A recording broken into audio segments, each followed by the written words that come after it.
Con mucha alegría hemos empezado desde este miércoles de esta semana la celebración de esta Cuaresma, un camino de 40 días en los cuales pues nosotros estamos viviendo una renovación de nuestra existencia. A partir de ese miércoles de ceniza que tantas personas nos reunimos, que intentamos convocarnos de todas nuestras comunidades educativas, que participamos los que pudimos hacer presencialmente en aquel gesto de recibir ceniza sobre nuestra cabeza. A partir de ese momento recibimos una invitación, la invitación a reiniciar, a recomenzar, a volver a empezar con nuestra vida, a recibir de Dios, por un lado, la invitación de reiniciar y por otro lado, la gracia de hacerlo, la fuerza para hacerlo, el entusiasmo para hacerlo y sobre todo, la oportunidad para hacerlo. Ese hermoso Dios que vive en lo más profundo de nosotros como presencia bellísima, como presencia hermosa y que nos llama, nos invita, pero al mismo tiempo nos fortalece, nos da la luz y nos da la posibilidad de reiniciar, de volver a empezar, de arrancar de nuevo. La Cuaresma es justamente ese mensaje lleno de bondad y lleno de misericordia, lleno de amor de parte de Dios, diciéndonos que tenemos la posibilidad de volver a vivir, que tenemos la posibilidad de volver a empezar, que Dios nos da esa oportunidad, nos da esa posibilidad, nos da esa ilusión y esperanza. Cuaresma no es un tiempo triste. Cuaresma es un tiempo alegre. Cuaresma no es un tiempo triste porque la Cuaresma, esta semana un padrecito que vive con nosotros y que ya llegó aquí a la capilla, no lo habían visto antes, pero ya está aquí, solo que está fuera de la cámara. Esta semana ese padrecito que vive con nosotros nos lo ha dicho varias veces. Nos lo ha dicho varias veces como para que no lo olvidemos jamás. Y es que la Cuaresma se vive desde la luz de la resurrección, desde la alegría de la resurrección, desde la fuerza, desde la claridad, desde la certeza de la Pascua. La Cuaresma vivida desde la luz de la Pascua significa que tenemos en nuestras vidas el perdón de Dios, que es cierta su misericordia, que es cierta su presencia, que es cierta la victoria de Cristo sobre la muerte, que es cierta la victoria de Cristo sobre el pecado. Y por eso podemos caminar la Cuaresma con confianza, con esperanza, con alegría, con ilusión, porque sabemos que es posible volver a comenzarlo todo y reiniciarlo todo y restaurarlo todo, porque Él, el Señor, está con nosotros y Él es vencedor del pecado y de la muerte, y la vida plena de la resurrección nos acompaña. ¿Se dieron cuenta que eso es lo que resuena en los textos de hoy? Particularmente en la primera lectura que nos recuerda el diluvio y la segunda lectura que vuelve a hablar de ello, pero es San Pablo comparando el diluvio con el bautismo. Es la nueva vida. Y esa nueva vida viene a nosotros. Esa nueva vida que en nuestras existencias sucede gracias al bautismo, esa nueva vida viene a bañarnos, a abundarnos, a inundarnos gracias justamente al bautismo.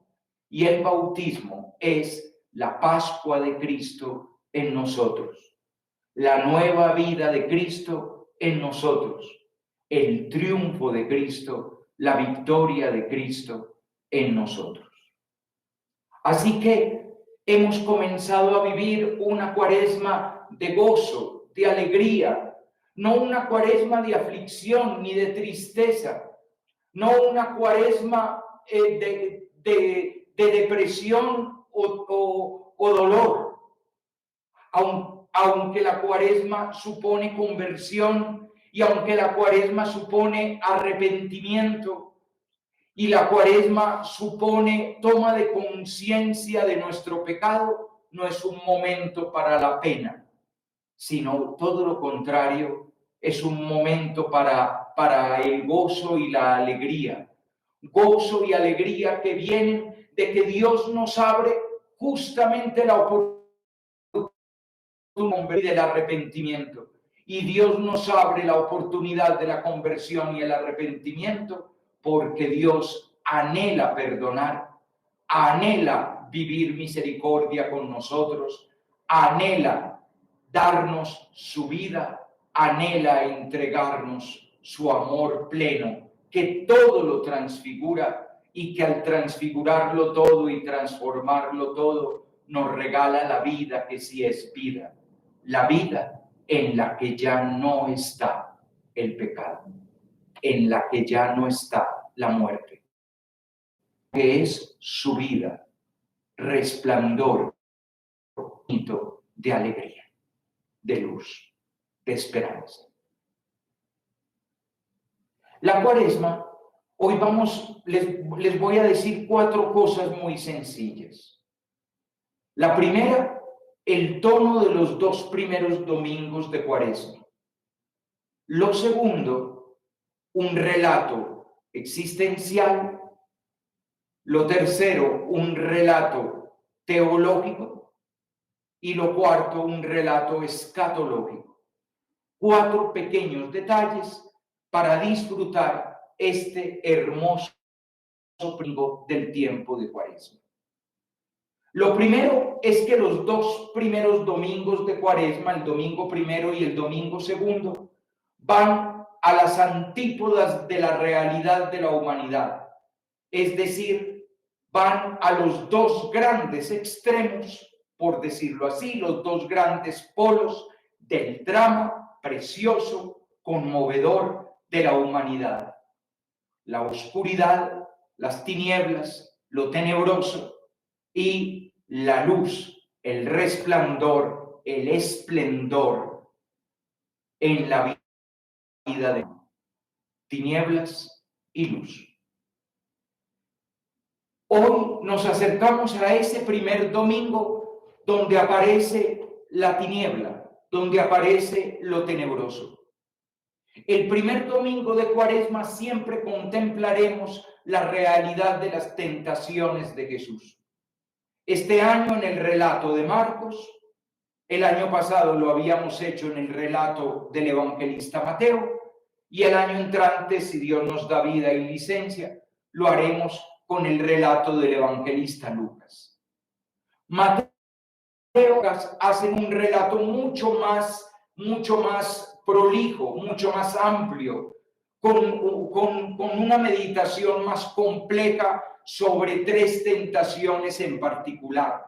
Cada uno, Mateo y Lucas, lo redactan de una forma un poco diferente, pero es un relato mucho más amplio, con una reflexión escriturística mucho más profunda, en la que se cita la Sagrada Escritura, se cita textos del Antiguo Testamento y hay un encuentro, un combate espiritual entre el y Jesús. Marcos simplemente nos da un dato. En aquel tiempo el Espíritu empujó a Jesús al desierto, se quedó en el desierto 40 días y se dejó tentar por Satanás.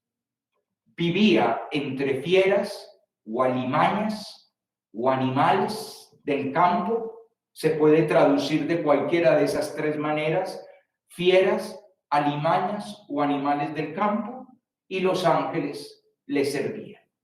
Punto.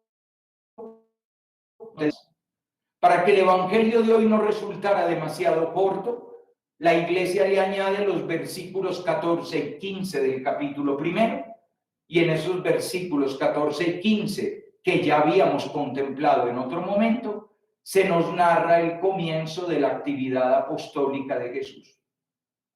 Al arrestar a Juan, Jesús sale a predicar por toda Galilea e iba diciendo: se ha cumplido el tiempo, está cerca el reino de Dios, conviértanse y crean en el evangelio. Que si ustedes se fijan el tono también de lo que vivimos esta semana en el miércoles de ceniza, cuando al recibir la ceniza las cabezas se nos decía: conviértete y cree en el evangelio. Este relato nos lleva a la realidad de la tentación, y la realidad de la tentación nos lleva al drama del misterio de la iniquidad en el ser humano. El ser humano siente en sus vidas, en su vida, el dolor del pecado. Ese dolor del pecado es el que contemplamos hoy. La vida del ser humano está zarandeada, arrastrada, arrebatada, golpeada por una realidad que le atrae y le tienta. Justamente la tentación es eso, es una atracción que pretende arruinar la vida.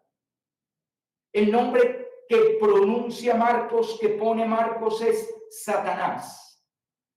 Satanás es una figura en el Antiguo Testamento que en principio no necesariamente es malvada, sino que confunde. Es esa figura que genera una manera de mirar confusa de la existencia. ¿Recuerdan ustedes la primera aparición de Satanás en el Antiguo Testamento? La primera aparición es representado en la serpiente. La serpiente no le propone objetivamente hacer algo malo a la mujer y al hombre. Simplemente le confunde. Con que no puede ver de ningún árbol del paraíso. Miren lo tramposa que es la interpretación, como lo que dicen hoy una noticia falsa, ¿no? Hoy dice a la mujer una noticia falsa, como que un árbol.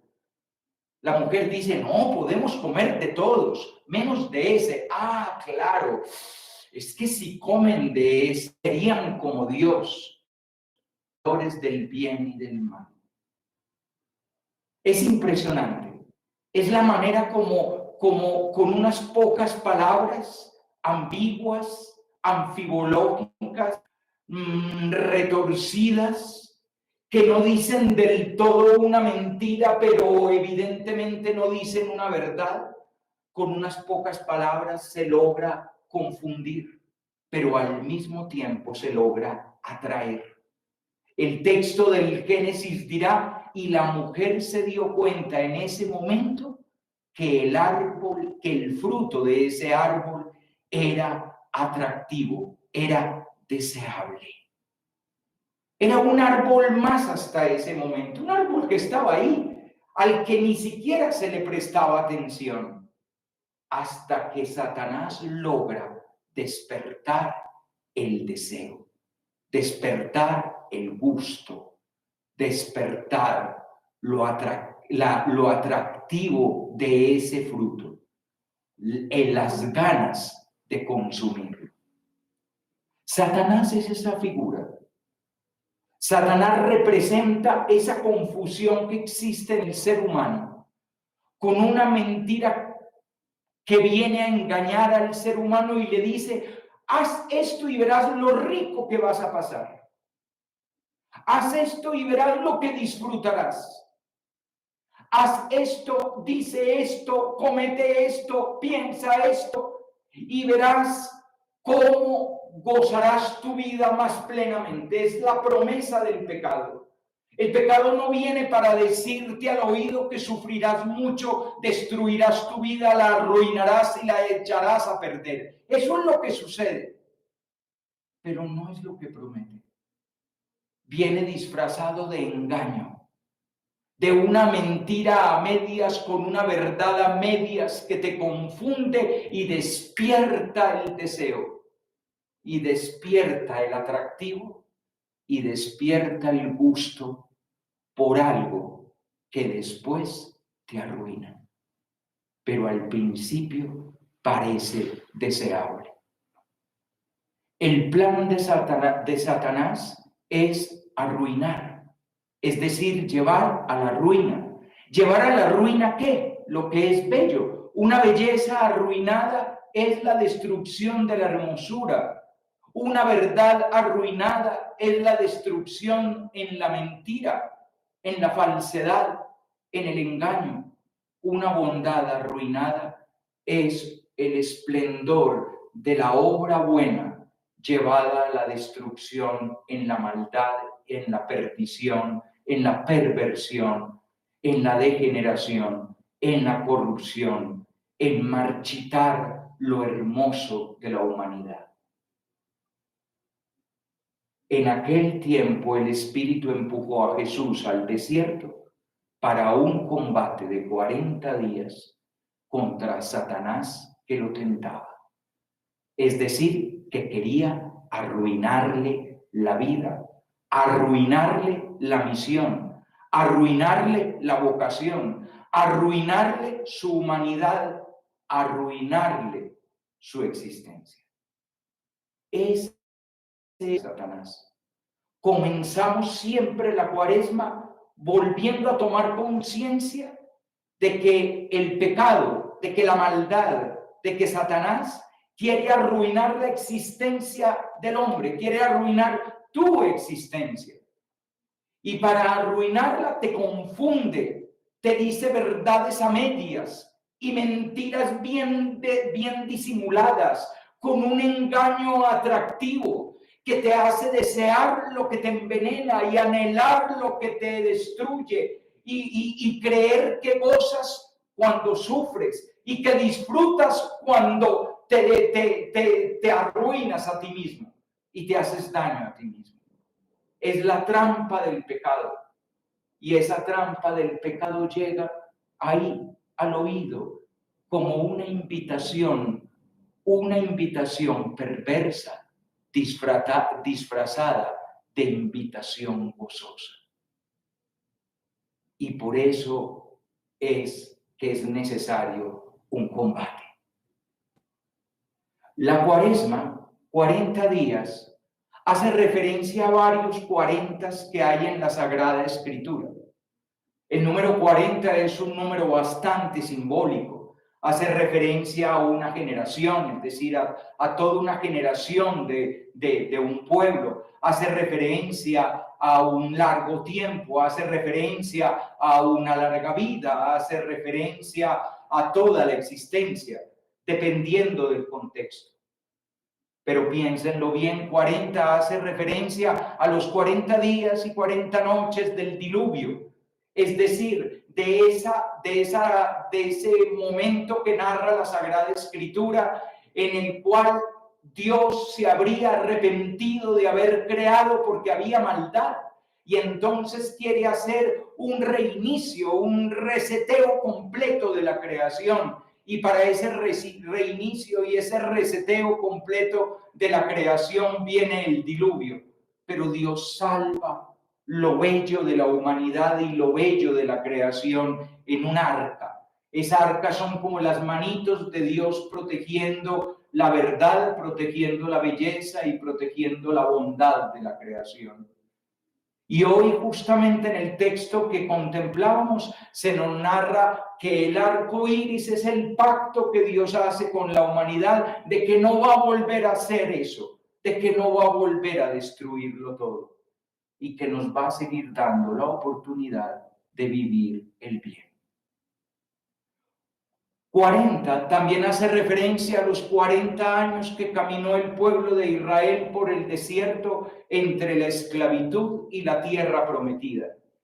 Y entre la esclavitud y la tierra prometida, el cuerpo tuvo que vivir en el desierto una purificación que lo llevó a conocer a Dios, pero también a rebelarse contra Dios. Y lo llevó a conocer la voluntad de Dios en los mandamientos y en la ley que Dios le dio, pero lo llevó también a alejarse de Dios en el becerro de oro que representaba la idolatría del pueblo de Israel, siempre tan cerca de Dios, siempre tan lejos de Dios. 40. Sobre todo hace referencia a los 40 días de Jesús en el desierto. Esos 40 días de Jesús en el desierto, en el combate contra la tentación. Así pues, los 2 primeros domingos de la Cuaresma van el uno sobre la realidad tenebrosa del mal que nos atrae, que nos agita, que nos hace zozobrar, que nos quiere arruinar, y la luz, el esplendor y el resplandor maravilloso que miraremos dentro de 8 días. Y ahora, acercándonos ya al texto, 3 niveles del texto: el nivel existencial, el nivel teológico y el nivel escatológico. El primero es el nivel más elemental de todos, el nivel existencial.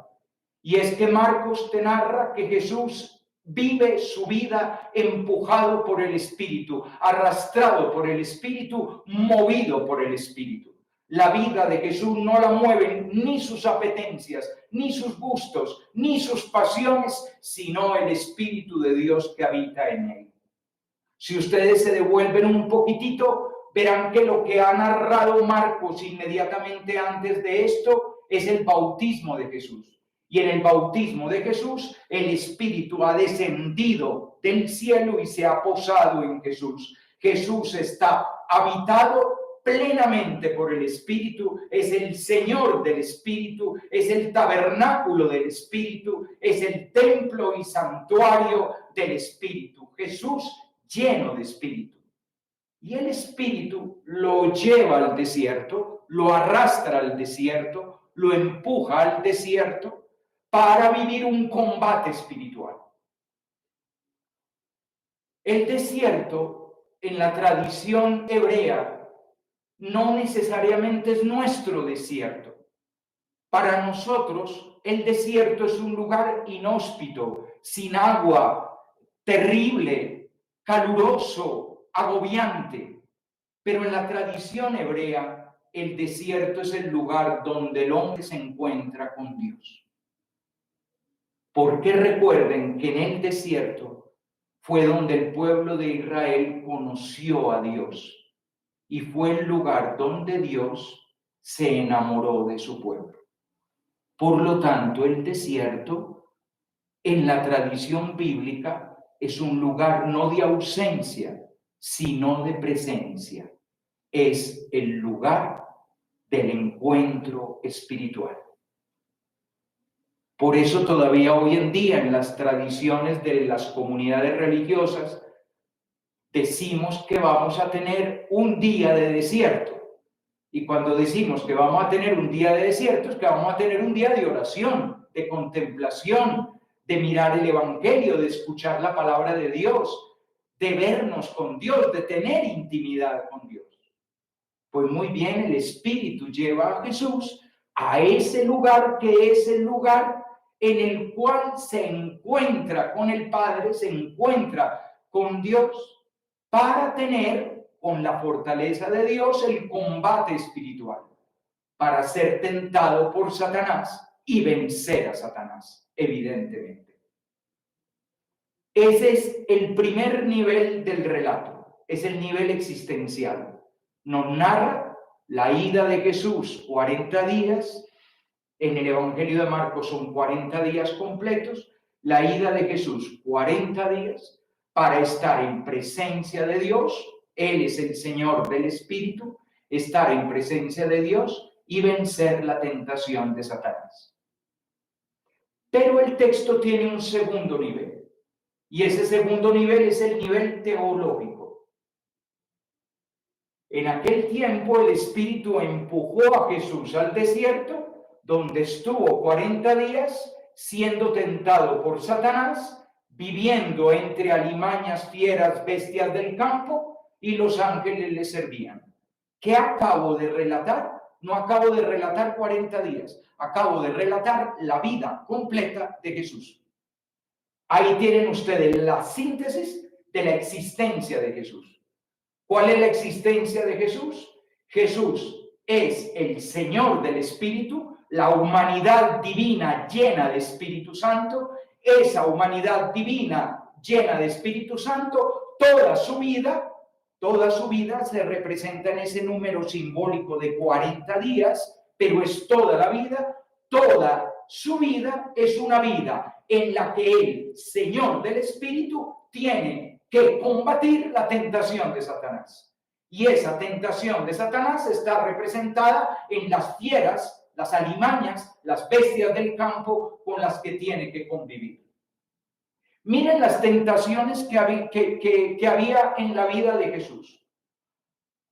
Los fariseos y los letrados le van a decir a Jesús varias veces: haz un signo y creeremos en ti. La tentación del gran signo, la tentación de demostrar por el camino rápido, haciendo grandes gestos, que Él es quien es. Y entonces, una vez demostrado, creerían en Él. Y Jesús les responderá que a esta generación malvada y perversa no se le dará un signo. Cuando anuncia que tiene que subir a Jerusalén para ser rechazado, para ser condenado y para morir, un discípulo de él, el mismísimo Simón Pedro, le va a decir: no, Señor, tú no harás eso, yo no lo permitiré. Y Jesús le tiene que decir: apártate de mi vista, Satanás. Todavía en el último momento, colgado de la cruz, le estarán diciendo: bájate y creeremos en ti. Tentaciones, tentaciones, tentaciones. La vida de Jesús fue un combate espiritual con la fuerza del Espíritu, con la tentación. Y si ustedes se fijan bien, la gran tentación en la vida de Jesús no es la tentación para hacer algo malo, no es la tentación de robar algo, matar a alguien, hacer algo impuro. No es esa tentación, es la tentación de vivir su vocación de otra manera exitosa de los seres humanos y no a la manera misericordiosa del amor de Dios. La gran tentación de nuestra vida, muchachos, más allá de que el pecado te quiera poner a hacer cosas feas o malas, lo que quiere el pecado es que tú hagas tu vocación, a lo que viniste a este mundo. La gran traición que quiere el pecado que tú realices es la traición a tu misión y que termines siendo ordinario, mediocre, viviendo la vida que quiere el mundo de ti, no la vida que quiere Dios de ti. Por eso el pecado es experto en arruinar vocaciones.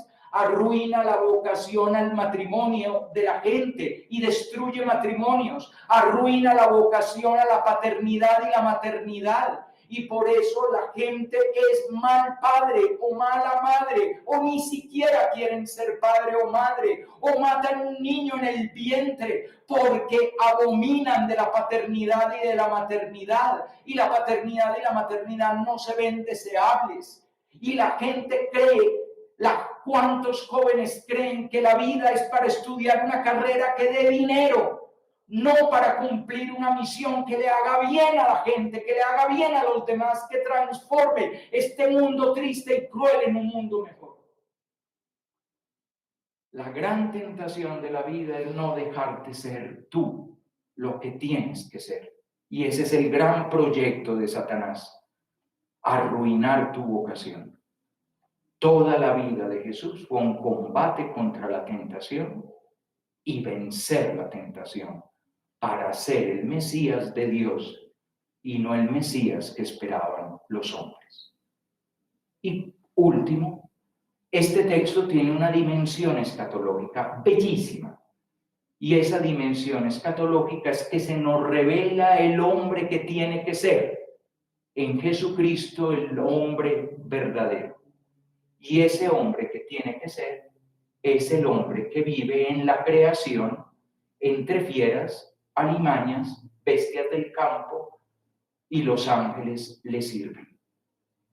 El hombre de la creación restaurada, porque se dieron cuenta que Jesús vive en paz con toda clase de fieras, bestias del campo y alimañas, porque vive en una paz mesiánica, en una paz maravillosa, donde el ser humano ha aprendido a convivir con la naturaleza, consolándola, renovándola, cuidándola, sirviéndose de ella, pero no haciéndole daño, porque no hay ni daño ni estrago en todo el monte santo del Señor. Por lo tanto, Jesús nos revela cómo tendríamos que aprender a vivir en paz con la creación, en paz con la naturaleza, en paz con el mundo que Dios nos confió como misión. Y cuando el ser humano cumple su misión, vive en paz con todas las criaturas. Celebramos pues este primer domingo de Cuaresma. Quedémonos con la alegría de que el pecado no tiene la última palabra. Satanás no tiene la última palabra. La última palabra la tiene el vencedor, el Señor de la paz, el Señor del consuelo, el Señor que nos enseña a vivir cumpliendo nuestra misión, realizando nuestra vocación. Y Él es, no lo olviden, el más fuerte que cualquier tentación, más fuerte que cualquier oscuridad y sombra tenebrosa.